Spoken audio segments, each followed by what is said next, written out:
No matter where you live, it is impossible to ignore that we now live amongst an epidemic.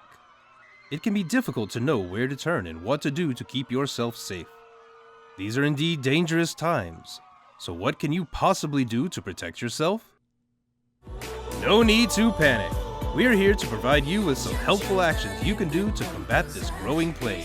Make sure you watch to the end to ensure you're fully armed against the worst of epidemics. Number 1. Wash your hands. So the first thing you should be doing constantly is washing your daggum hands. While hand sanitizer is useful, there's no better substitute than water and soap. Soap is actually better at keeping you germ-free because it actually breaks down the fatty walls of the virus, destroying it. Then the water rinses away any remaining particles. Antibacterial soap is not necessary, as there's no proof it actually performs better than regular soap. Personally, I just like plain old bar soap. The first thing you'll want to do is make a nice lather to get it all in the crevices. Start with the back of the hands and work your way to the nails. People often forget about these areas, so don't skip. You need at least 20 seconds for the soap to have time to actually break down the virus. A good idea is to sing a song that you know is long enough to ensure you have enough time. You could sing something like, Do you hear the people sing, singing the song of angry men? It is the music of a people who will not be slaves again. When the beating of your heart echoes the beating of the drums, there is a life about to start when tomorrow comes. and you know who else is washing their hands of any consequences? Your employer and the US government. Right now, workers are being forced to go out and work during a global pandemic. With no guaranteed paid time off, they have to choose between risking exposure to one of the most deadly contagions in a century or losing their jobs and ability to feed themselves. Those that are forced to go to work also risk spreading the virus to others. Only about 50% of Americans who make $13.80 or less have some form of paid sick leave. That drops down to under 30% for workers under $11 an hour, with almost a quarter of the population without any sick leave whatsoever. And just about all of these companies only offer leave after the worker has contracted the illness, meaning they are forced to go to work until it's too late. Companies like Waffle House and Dunkin' Donuts have flat out refused to promise sick leave for their over 270,000 employees. And companies like Grubhub and Amazon have asked for their own employees to donate to charitable relief funds for their workers. Amazon, owned by the richest person on the planet? Then there's companies like Kroger, who, in lieu of paid sick leave, gave their employees a $25 gift card to their own store. Now, the government has proposed a relief package of federal sick leave and stimulus checks, but it is woefully inadequate. First off, the federal sick leave allows exemptions for companies with over 500 employees, which includes all of the companies previously mentioned. These companies employ over 54% of the nation's entire workforce. But the poor giant corporations shouldn't have to feel any burden, right? Plus, don't forget that for every one policy the government offers that has even a scent of socialism, there are two that reek of fascism. Right now, they're jumping on this to introduce shock doctrine, also known as disaster capitalism. Such as the Earn It Act being snuck through right now, which would virtually eradicate online encryption and privacy rights, as well as the DOJ pushing to suspend certain constitutional rights, allowing them to detain arrested people indefinitely. And those stimulus checks? Apart from the fact that a quick $1,000 doesn't come close to what many people will need for an unknown amount of time, it doesn't cover the most vulnerable. Those who made less than $2,500 in taxable income for 2018 would get nothing. Homeless and no-income people? Screw them. Gig economy workers like Uber drivers and delivery drivers? Should have gotten a real job, losers. Yes, through some good old-fashioned hand-washing of any responsibilities, these companies and your government have kept their hands clean and free of any sense of compassion for the workers they fleece. Number 2, stay inside. Some people might not even see the big deal, But staying inside and away from others is an immensely powerful way to keep from catching any viruses. You can't catch what you can't touch. Staying indoors limits your exposure to places and people that may have the virus, and allows you to monitor yourself better for any symptoms. You may have heard the words social distancing flying around lately. Social distancing means just what it says. Keep your distance from people. It's recommended that you stay at least 6 feet away from others and to avoid crowds of more than 10 people. Basically, just stay inside. Watch some movies, play some games, or just surf the internet. Right now, inside is your best side. Now, it may be difficult to stay inside if you wind up losing your house or apartment, and that's beginning to be a very real possibility for people now that many are not able to go to work. Without any guaranteed paid time off, many of you might be wondering just how the heck are you going to pay rent?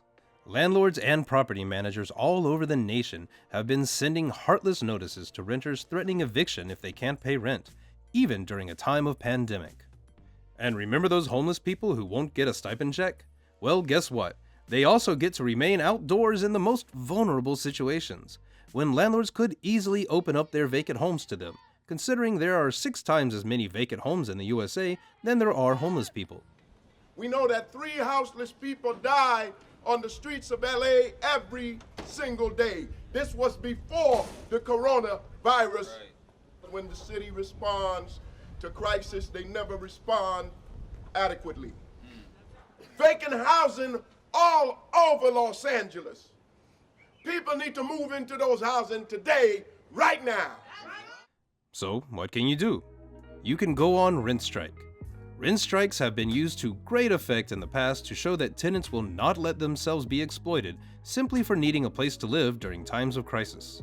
Politely, but firmly, tell them, don't ask, that as a group you have decided it isn't feasible to pay your rent for this month due to the ongoing situation.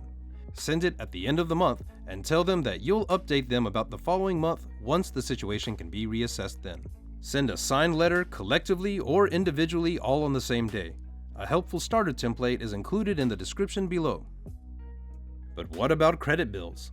Since the average American worker is living paycheck to paycheck with over $6,000 in credit card debt, not including student loan debt, there's a good chance these bills are causing you the same trauma. Here, the same rules apply for a debt strike.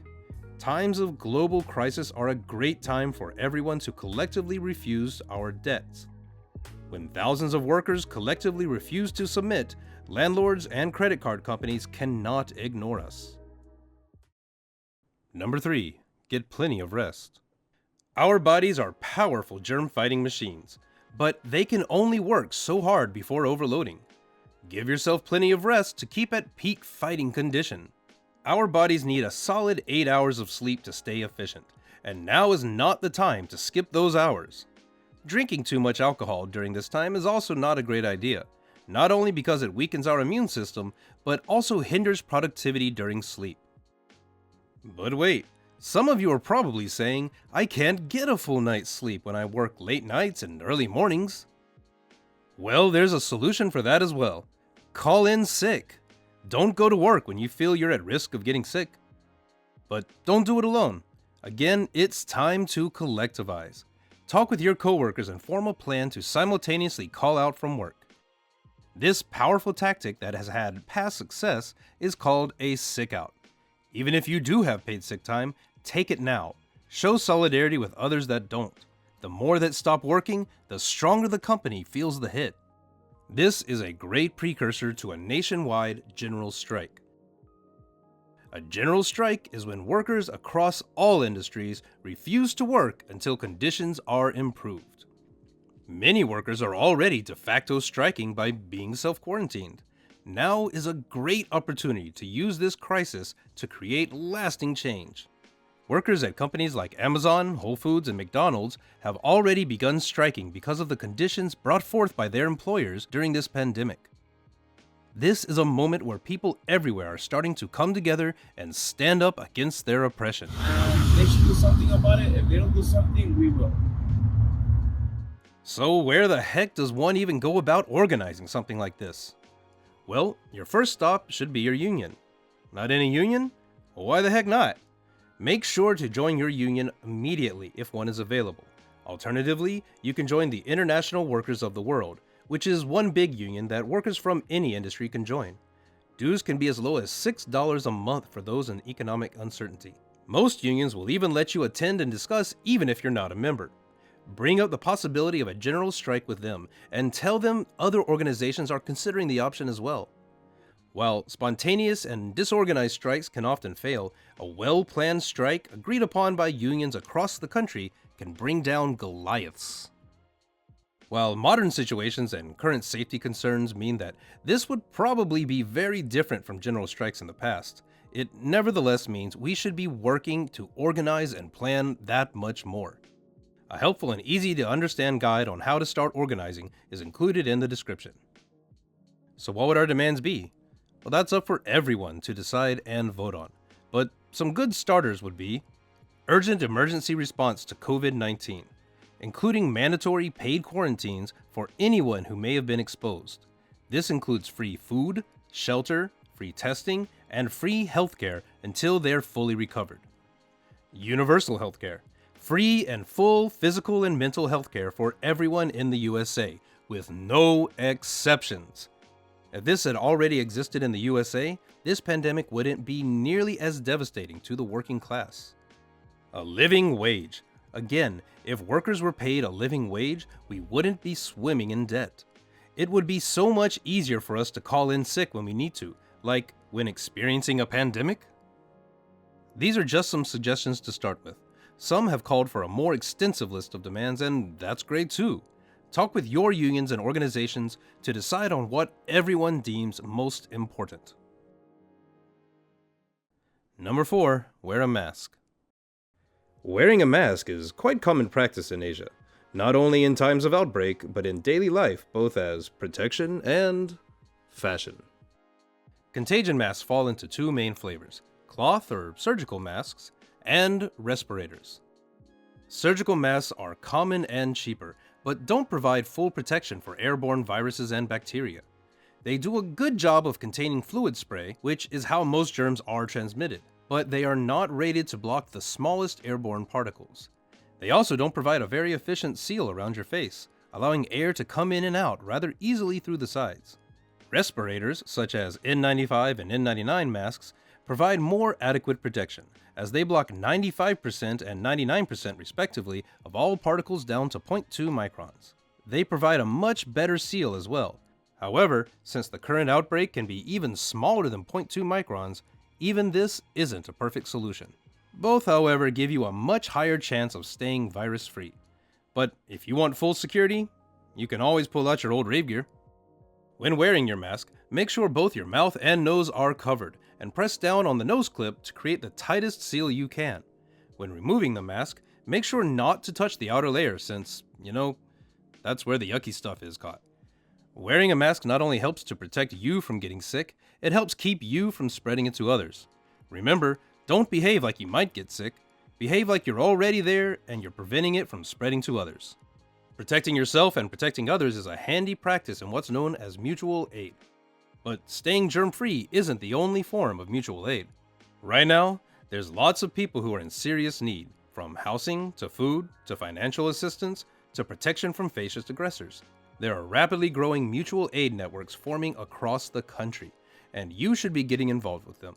Organizations like Food Not Bombs, the Socialist Rifle Association, the Student Mutual Aid Network, and the International Anti-Fascist Defense Fund are doing great work supplying direct aid to those in need. These aren't the only organizations, but they're a great place to start. Check the description for articles containing many more mutual aid networks, as well as guides on how to start your own. And yes, you can start your own. Take stock of what you have surplus of that others might need, from tangible items to skill sets. Are you good at gardening? Then start a community garden and show others that they don't need corporate lines of consumption. If you're good at building things, then build shelters and resources for others, and show them how to build for themselves. If you're of privilege, as I am, talk to indigenous and minority leaders who have centuries of collective experience fighting back against oppression for guidance and support. Help them in their efforts as they ultimately progress us all.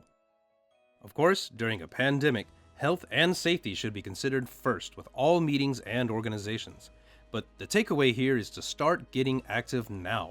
Get in contact with others, build solidarity, and start organizing. Don't wait for the perfect moment, because there will never be one. Right now, we have a powerful opportunity during this crisis that we must act upon. Make this turbulent situation the time they talk about in history books where America and the world saw radical and permanent shift in the power capitalism holds over all exploited people. We are combating a viral epidemic, but there's been an even more insidious one that has plagued us too long. As we protect ourselves from one, we must tear apart the other.